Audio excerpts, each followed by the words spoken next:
Hare Krishna.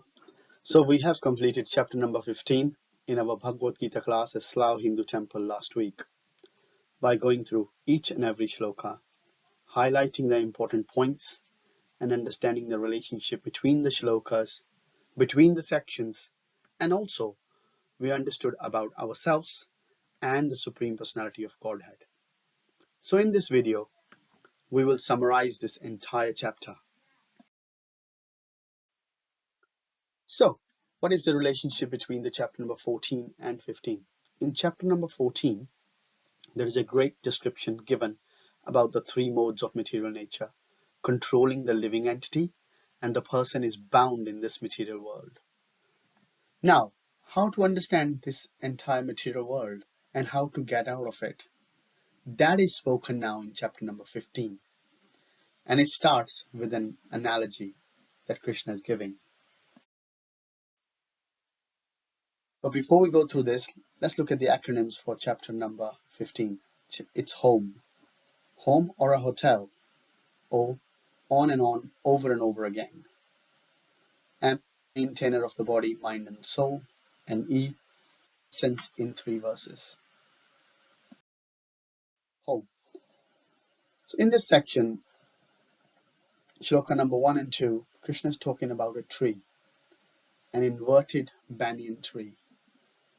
The first shloka says, Urdhumulam adhar shakham.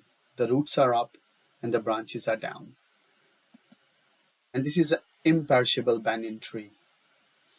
The leaves are the Vedic hymns, and anyone who knows this tree knows the entire Vedas. These trees are nourished by 3 modes of material nature. There is some speciality about this tree. Their main roots are going upwards, and there are some secondary roots which are going downwards. These secondary roots are bound to the fruitive action of the human society. So in this way, we're understanding that when a person in the mode of goodness, those are representing by the branches upwards, and when the person is in the mode of passion and ignorance, the branches downwards. And every activity that a person does in this world, what happens? Secondary roots are becoming stronger and stronger, and he is bound in this material world. So the question is, what to do then?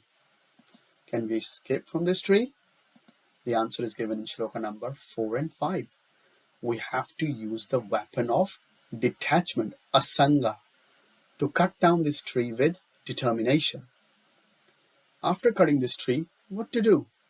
One should seek for the spiritual world, and one should surrender on to Krishna, and one should go back to Godhead.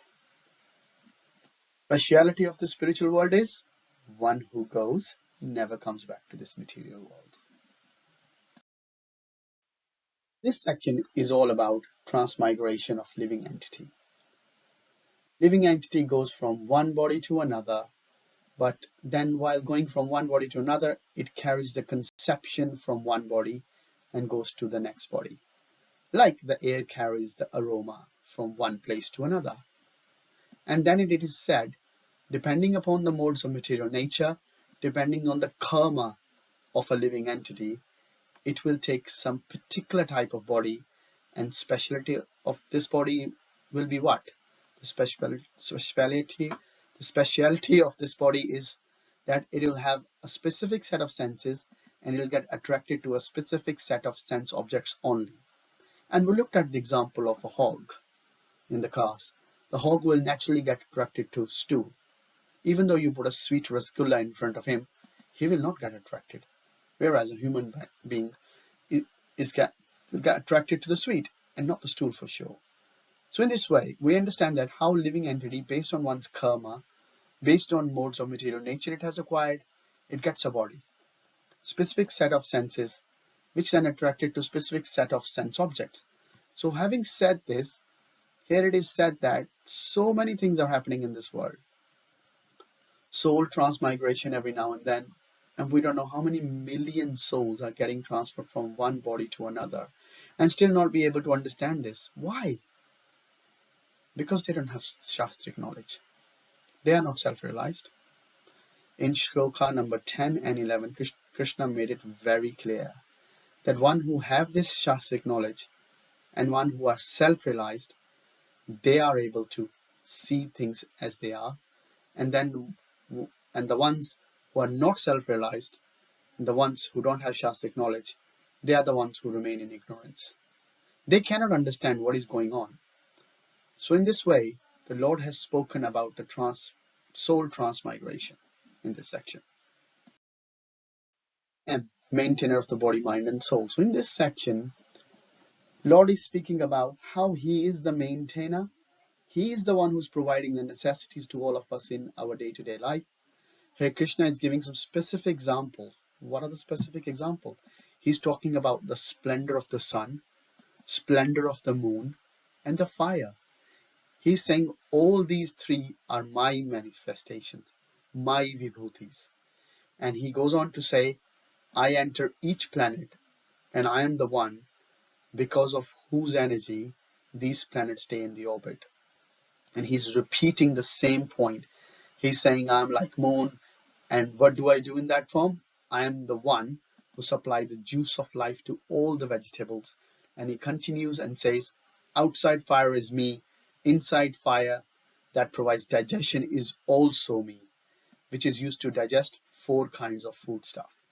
So, Krishna has told us how in the bound state he helps all of us by being the sun, by being the moon, and by being the fire, both outside and inside. And along with that, now Krishna helps us obviously in the bound state, but along with that, he helps us to go towards liberation.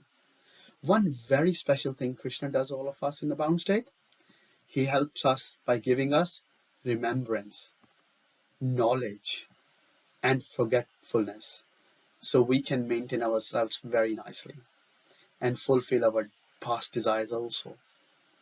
And also for liberation, he gives us the Vedic scriptures. He is the Vedant Krit, he is the compiler. Vedant Vit, he is the knower, and he is the one to be known. It is very, very important point to be known. So in this way, shloka number 12 to 15, Krishna has very nicely told us, I am the person who is taking care of you all. I am maintaining all of you. Section E. After having said that, Krishna elaborates something from the Vedic scriptures. In 3 verses, he gives us the Sambandh Gyan, the knowledge of our relationship with Krishna. Verses 16 to 18. In this, Krishna is talking about Kshara and Akshara, fallible and infallible beings. So he's telling the fallible beings are there in the material world and infallible ones are there in the spiritual world. In shloka number 17, Krishna is saying that he is the greatest when it comes to all of these living entities. Beyond both entities is the Supreme Lord. Here Krishna himself is telling, I am the Supreme Personality of Godhead.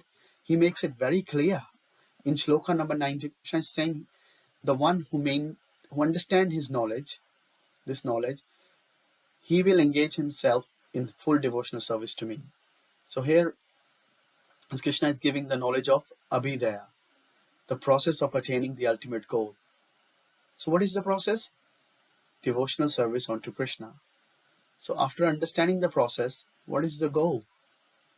So the goal is Krishna, the eternal service to the lotus feet of Krishna. So we have this goal in our life that we have to attain Krishna in this very life, so that we don't waste so much time here in this world. For so many lifetimes we are wasting time. Now at least we have the firm determination of attaining the goal by going through the proper process and understanding our proper relationship with the Lord. So in this way, chapter 15, Krishna is giving us so many different things. He spoke about the material world, he spoke about the spiritual world, and then he speaks about how he is the maintainer, and then finally he speaks about the relationship of the living entities and his own. He speaks about the process by which we can attain him and the goal himself as Krishna. So in this particular chapter, chapter number 15, titled Purushottama Yoga, or the Yoga of the Supreme Person, Krishna is giving us elaborate details about the various things about himself, about living entities, and this material world. So now from next video onwards, we are ready. We're ready to start chapter number 16. Hare Krishna.